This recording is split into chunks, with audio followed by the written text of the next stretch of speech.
एक पंडित जी रोजाना रामायण कथा सुनाते थे। लोग बहुत आनंद विभोर होते। पंडित जी का रोजाना का नियम था, कथा शुरू करने से पहले बोलते, आइए हनुमंत जी बिराजिए। हनुमान जी का आह्वान करते थे और फिर प्रवचन करते थे। एक वकील साहब हर रोज कथा सुनने आते।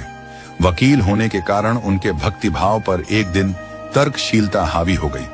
वकील साहब ने पंडित जी से पूछा, महाराज जी, आप रामायण की कथा बहुत अच्छी कहते हैं, हमें बड़ा रस आता है, परंतु आप जो गद्दी प्रतिदिन हनुमान जी को देते हैं, उस पर क्या हनुमान जी सचमुच विराजते हैं?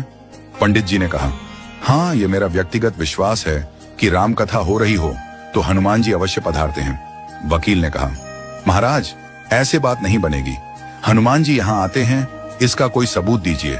आपको साबित करके दिखाना चाहिए कि हनुमान जी आपकी कथा सुनने आते हैं। महाराज जी ने बहुत समझाया कि भैया, आस्था को किसी सबूत की कसौटी पर नहीं कसना चाहिए, लेकिन वकील नहीं माना। हारकर पंडित जी महाराज ने कहा, हनुमान जी हैं या नहीं, उसका सबूत कल दिलाऊंगा।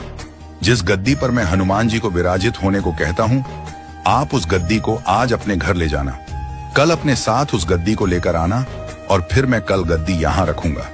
मैं कथा से पहले हनुमान जी को बुलाऊंगा, फिर आप गद्दी ऊंची उठाना।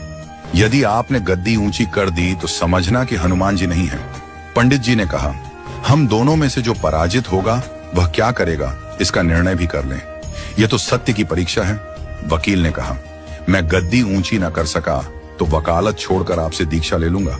आप पराजित हो गए तो क्या करोगे? पंडित जी ने कहा, मैं कथा वाचन छोड़कर आपके ऑफिस का चपरासी बन जाऊंगा। अगले दिन कथा पंडाल में भारी भीड़ हुई। जो लोग रोजाना कथा सुनने नहीं आते थे, वे भी भक्ति, प्रेम और विश्वास की परीक्षा देखने आए। काफी भीड़ हो गई, पंडाल भर गया।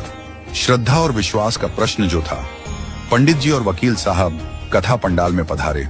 गद्दी रखी गई। पंडित जी ने सजल नेत्रों से मंगलाचरण किया और फिर बोले, आइए हनुमंत जी विराजिए। ऐसा बोलते ही पंडित जी के नेत्र सजल हो उठे। मन ही मन पंडित जी बोले, प्रभु, आज मेरा प्रश्न नहीं बल्कि रघुकुल रीति की परंपरा का सवाल है। मैं तो एक साधारण जन हूं, मेरी भक्ति और आस्था की लाज रखना। फिर वकील साहब को निमंत्रण दिया गया, आइए गद्दी ऊंची कीजिए। लोगों की आंखें जम गईं। वकील साहब खड़े हुए।